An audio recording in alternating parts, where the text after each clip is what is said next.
Today, the world observes International Human Rights Day. It marks the anniversary of the UN's 1948 adoption of the Universal Declaration of Human Rights. This year's theme is Human Rights, Our Everyday Essentials. It also marks the 77th anniversary of the United Nations Universal Declaration of Human Rights.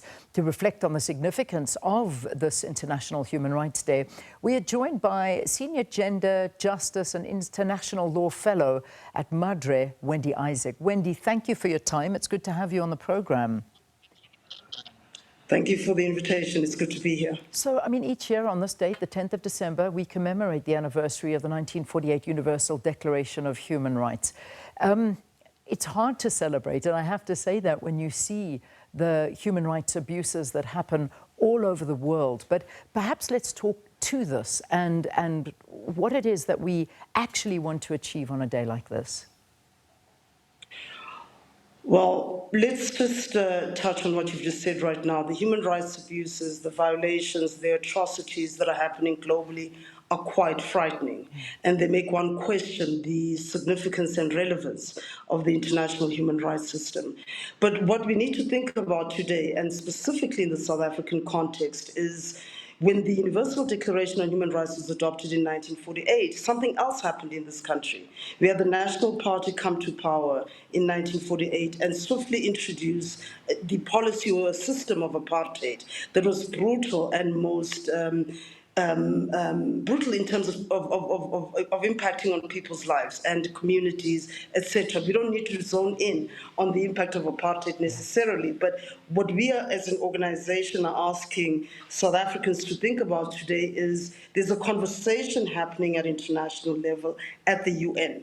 And this conversation is about a new convention or a new treaty called the Crimes Against Humanity Treaty, which looks at the range of violations and crimes that are committed routinely, whether in wartime or peacetime, that impact on humanity. Apartheid is one of those crimes that's on the list, or that's in the draft treaty that's being considered. Yeah. So when we think of this day, we need to think, this happened to us in 1948, the UDHR was adopted. Right now at the UN, there's a new convention where member states are looking at, let's consider the definition of apartheid and what does it mean.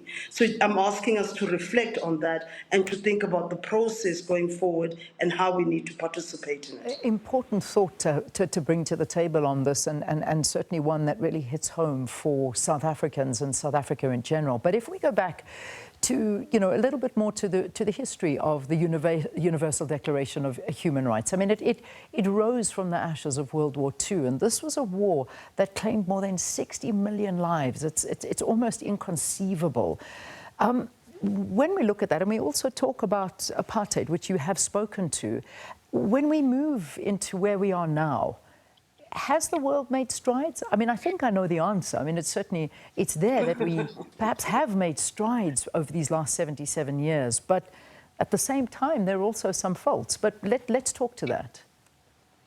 Right. So yes, of course, the UDHR was a formulation just post-Second World War, where the genocide happened, committed by the Germans. And let's just put this on the table for a second quickly. Prior to the German genocide in Europe, there was the Namibia genocide, also committed by the Germans, right? So what we saw between 1948 and, let me say, up until the late 1970s was a speedy development of international human rights norms and standards. And what came out of that was, for our particular purpose today, is two things. An international convention on the elimination of racial discrimination that was adopted, looking at racial discrimination across the globe. But specifically in relation to South Africa and apartheid, the member states adopted what they call the Convention on the Suppression and Punishment of the Crime of Apartheid in 1976. So what we've seen over the last decades is this intense and massive and beautiful progress in terms of norms and standards that are set. The question is, are these norms and standards implemented equally, effectively, and in ways that are protective? So let's go back to the topic of genocide and apartheid. It brings us right to the fore of what is happening to a country context that we have intense solidarity with. What is happening in Palestine?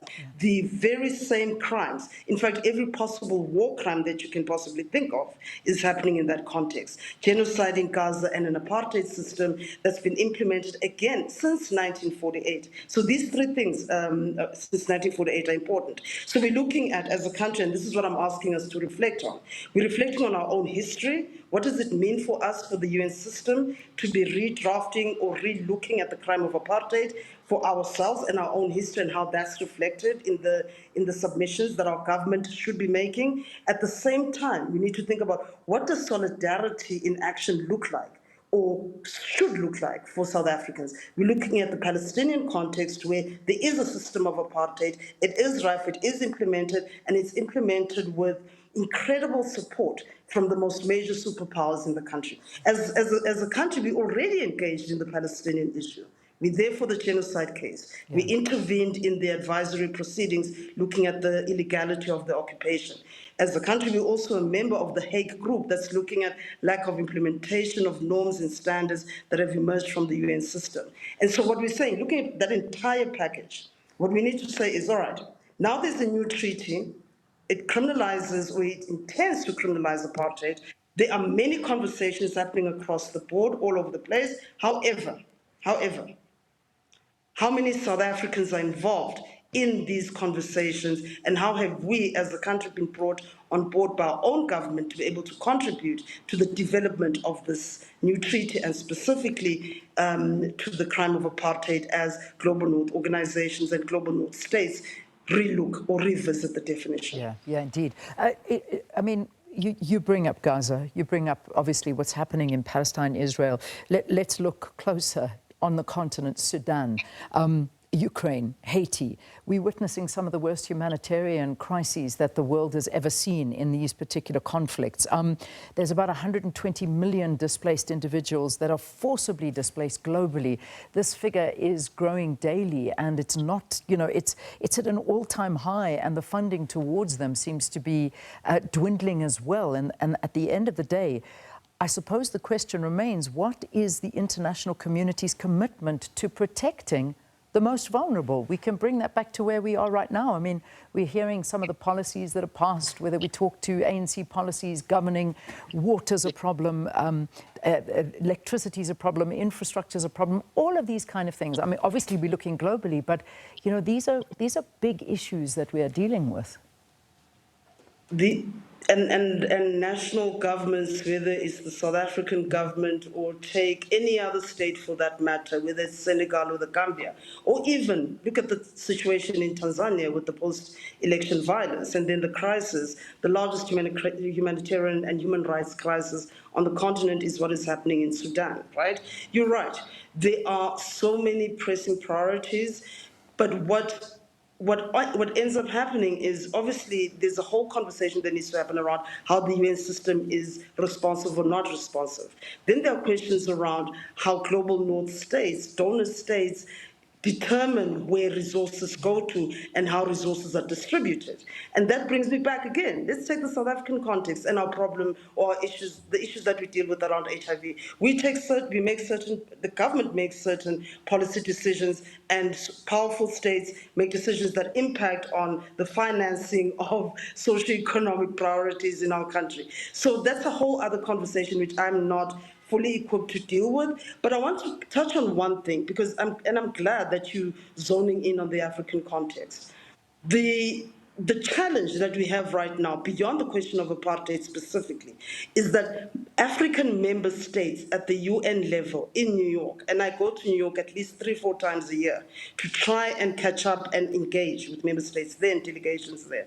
The focus for African member states in this treaty is they want to look at historical crimes around enslavement. They want to look at reparations for historical crimes. When you say to member states delegations, but crimes are being committed in your country in the present day, you are responsible and have legal obligations to respond to these crimes. They're like, well, we don't have reparations for slavery yet. And you're like, well, you are accountable for these crimes today. So I think there's something that needs to be said around even our own government and our own country, looking at where did we as a country go wrong in terms of accountability and justice for apartheid era atrocities in South Africa? What needs to be done better? What more do we need to do? We have the Campepe Commission of Inquiry that's looking into cases that were not investigated. We need to turn to the DRC, we need to turn to Sudan, we need to turn to Tanzania, and we need to turn to West African states and say, what is your interest in a new treaty